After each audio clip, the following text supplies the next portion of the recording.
नमस्ते। आप सभी से अनुरोध है चैनल को सब्सक्राइब अवश्य कर लें, वीडियो को लाइक अवश्य कर लें। अब मेल्टडाउन का समय है या दिल्ली चुनाव का मेल्टडाउन हो रहा है और दूसरी तरफ उधर हमारे अखिलेश यादव जी और उनके साथियों का मेल्टडाउन हो रहा है। डबल मेल्टडाउन का जो स्वाद है वो बड़ा ही आनंददायक है। तो हम आज आपसे इस आनंद को शेयर करना चाहते हैं, आपके साथ साझा करेंगे ये आनंद कैसा आ रहा है। सबसे अच्छा जो इसका उदाहरण है, वो सबसे अच्छा उदाहरण मैंने देखा अजीत अंजुम और सुप्रिया श्रीनेत की बातचीत में। क्योंकि सुप्रिया श्रीनेत जी क्या कह रही थी? वो कह रही थी साहब कि ये जो है हमें हमें आम आदमी पार्टी ने बिल्कुल यहाँ नरक कर रखा है दिल्ली में और इसलिए हमने इनका साथ छोड़ दिया। क्यों? क्योंकि लोग जो है वो कांग्रेस को गालियाँ दे रहे हैं, भारतीय जनता पार्टी को कम दे रहे हैं। कांग्रेस को ज़्यादा गालियाँ पड़ रही हैं। जो पूरा पंचवक्कार क्लास है, जो लेफ्ट लिबरल कबाल है, जो इस्लामी है, वो सारे के सारे गालियाँ किसको दे रहे हैं? कांग्रेस को। तो सुप्रिया श्रीनेत जी ने कहा कि नहीं, कांग्रेस जो है ये इस तरह के जितना यहाँ भ्रष्टाचार था, जितनी यहाँ गंदगी थी, जितनी यहाँ बेईमानी थी और ये सब था, इसको देखते हुए किसी भी तरह से आम आदमी पार्टी के कुशासन का अंत चाहती थी। Very good. अजीत अंजुम ने उनसे बड़ा एक सीधा-सा सवाल पूछा कि भाई 6 महीने पहले आपको ये सारी चीज़ें नहीं दिखी? अरविंद केजरीवाल तब तक जेल जा चुके थे और उनको लोकसभा चुनाव के थोड़े दिन पहले, थोड़े दिनों के लिए और उनको इंटरिम बेल दी गई थी। लेकिन वो जेल जा चुके थे, वो पूरा का पूरा यमुना उसका पानी उसी प्रकार का था, जितना भी और समस्याएँ थी, जितनी भी वो सारी वही थी। घोटाला जो था, वो सारा का सारा सामने आ चुका था, लिकर घोटाला। तो उस समय आपको ध्यान नहीं आया? उस समय तो आपने यहाँ पर दिल्ली में भी समझौता किया, आपने उनको बाकी बाद में हरियाणा में भी आपने उनको कुछ सीट दी, सब कुछ किया। तो फिर अब क्या हो गया? अचानक अब आपको लगा कि पहले आपको भारतीय जनता पार्टी को हराना था और अब आपको पार्टी ज़िंदा करनी थी। बड़ा मज़ा आया साहब वाक़ई। ये इसको आप लोग अवश्य देखें। इसका जो है लिंक मैं यहाँ पर डाल देता हूँ नीचे, आप अवश्य देखें इसको। उसके बाद जो मेल्टडाउन आया एक हमारे ट्विटर पे एक सज्जन हैं दर्शन पाठक जी, बड़े अच्छे थ्रेड्स बनाते हैं। मैं कहूँगा कि आप उनके थ्रेड्स को अवश्य देखें। और ईयर ऑफ द क्रैकन एक दूसरे हैं, ये भी बड़ा अच्छे थ्रेड्स बनाते हैं इस तरह के। मेल्टडाउन के थ्रेड्स इनके अच्छे होते हैं। तो दर्शन पाठक जी का थ्रेड मैंने देखा, लिंक मैं नीचे दे देता हूँ और इसके जो है वो साथ में आपको थोड़े बहुत आपको स्क्रीनशॉट भी देता हूँ। तो भई सागरिका घोष जी क्या कह रही है? सागरिका घोष जी कह रही हैं कि साहब ये तो सारा गड़बड़ हो गया। ये तो बिल्कुल स्क्रिप्ट के मुताबिक रहा ही नहीं। ऐसे तो होना भी नहीं चाहिए था। भाजपा ने तो इनको काम ही नहीं करने दिया। तो जब इनको काम ही नहीं करने दिया, तो फिर ये क्या करते? बताइए। सागरिका जी कह रही हैं कि इनको काम नहीं करने दिया। राजदीप जी जो है, वो भी ऐसी ही कमोबेश बात कर रहे हैं। राजदीप जी कह रहे हैं कि भई, ये जो इंडी अलायंस है, इसकी भिंडी बन गई और ये बिल्कुल सही नहीं किया कांग्रेस ने। कांग्रेस के विरोध में जा रहे हैं। ये बताइए, बता रहे हैं कि 13 कॉन्स्टिट्यूएंसी ऐसी है, जहाँ कांग्रेस कैंडिडेट ने जितने वोट पाए, उससे कम अंतर से भाजपा जीती। वैसे मैं बता चुका हूँ अपने पिछले वीडियो में और पूरी तरह से प्रमाणित करके बता चुका हूँ कि कांग्रेस ने जो वोट लिए हैं, उसमें से लगभग 60% भाजपा के वोट काटे हैं। जब किसी को भी लगता हो कि इनको मुसलमानों के वोट मिले, कुछ नहीं मिला। किसी को भी लगता हो कि इन्होंने बड़े सारे जो है वो दूसरे वोट काट के, वो नहीं। ये इनके जो पुराने परंपरागत हिंदू, पंजाबी वोटर इत्यादि हैं, उन्होंने इनको ये वोट दिए हैं और ये सीधे-सीधे भाजपा के गाटे में गए हैं। तो ये तो भाई मामला चला नहीं, राजदीप जी। अब आ जाते हैं हमारे जर्मन शेफर्ड पे। जर्मन शेफर्ड भी वही कह रहा है जो सागरिका जी कह रही हैं करीब-करीब। साहब काम ही नहीं करने दिया। और बताइए ये कोई बात होती? काम ही नहीं करने दिया।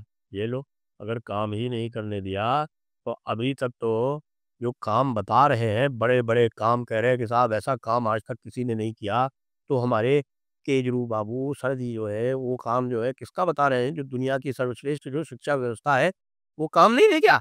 लोग ये बता रहे हैं कि भाई जो भी काम की नींद आते जा रहे हो, वो झूठ थी।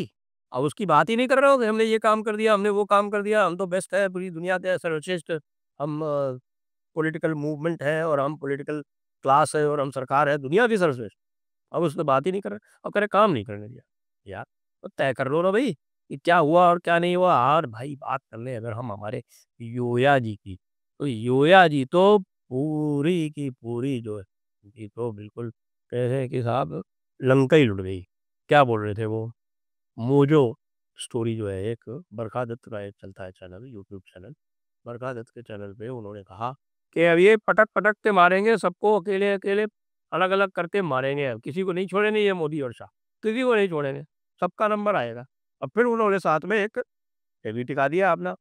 और ये क्या कह रहे हैं साहब Yogendra Yadav ji? Moral is shattering defeat. यार ये कैसा प्रोसेस है? इसको मॉरल और मोराल में अंतर नहीं पता। लगता है उसको लिखा है मॉरल शैटरिंग डिफीट है। मॉरल शैटरिंग नहीं होता, मोरल शैटरिंग होता है योगेंद्र जी। इतने बड़े प्रोफेसर बनते हो, कम से कम अंग्रेजी अगर लिखो तो सही लिखो, नहीं हिंदी लिखो। किसने मना किया है? हिंदी तो राष्ट्रभाषा है। तो moral shattering defeat for AAP in Delhi is not a moment for vicarious pleasure. अरे नहीं, हम पे कुछ नहीं बना रहे हैं, क्योंकि as it helps the BJP in its quest for total dominance. लीजिए, इनकी समस्या ये है कि बीजेपी टोटल डोमिनेंस मोड में आ गई। अब टोटल डोमिनेंस मोड में आ गई तो भाई स्वाति चतुर्वेदी जी, जिनका की ट्वीट जो है वो संजय हेगड़े जी, आप जानते हैं ना कौन है संजय हेगड़े जी? संजय हेगड़े जी मुसलमानों के साथ सदैव खड़े रहते हैं, और उनको कर्नाटका थे उनके जो चीफ जस्टिस साहब थे वो बना गए सीनियर एडवोकेट, वरना कोई उनको पूछता भी नहीं। खैर वो सीनियर एडवोकेट साहब ने स्वाति चतुर्वेदी का बैंजल, ये बैंजल कौन है?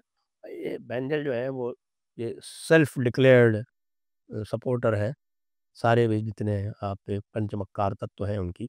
और एक बार इन्होंने मुझसे बड़ा ज़बरदस्त झगड़ा किया था, पता नहीं क्यों? और तब तो बहुत पुरानी बात है, तब तो ट्विटर वगैरह इतने पॉपुलर भी नहीं थे, शायद 2014 की बात है, तभी तभी झगड़ा कर लिया था और ब्लॉक कर दिया था। तो कह रहे हैं साहब India short memory is legend. इनका जो कहना है उसको हम बता देते हैं, क्या है कि इनके कहने का लब्बो-लुबाब ये है कि भाई ये देखिए कि ये जो अरविंद केजरीवाल है, ये भी आरएसएस की ही उत्पत्ति है, और भारतीय जनता पार्टी भी आरएसएस की ही उत्पत्ति है।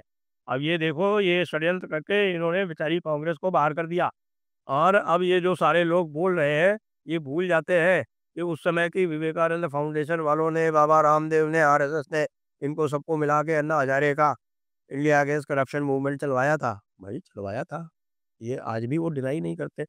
लेकिन बैंजल दीदी, ये तो बताओ कि बाद में केजरीवाल सबके खूंटे तुड़ा के जो भागा दूसरी तरफ और जाके बैठ गया जाके डीप स्टेट के गोदी में, वो तो स्क्रिप्ट इधर से नहीं लिखा गया था।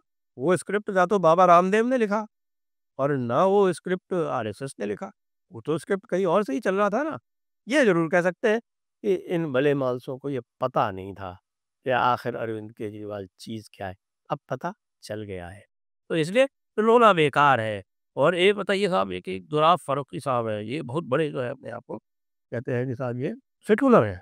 मतलब हर इस्लामी जो है, वही बंदा जो ये मानता है और ओपनली कहता है कि मोमिन के अलावा कोई जन्नत नहीं जा सकता, वो जब चुनाव आता है तो कहता है कि यही चीज़ सेक्युलरिज़्म है। और दुराब फारूकी साहब कह रहे हैं कि भई ये तो जो है अब मामला बिल्कुल गड़बड़ हो गया, क्योंकि किसी भी तरह का कास्ट डिवीज़न वो कम्युनलिज़्म के सामने सदैव हारेगा।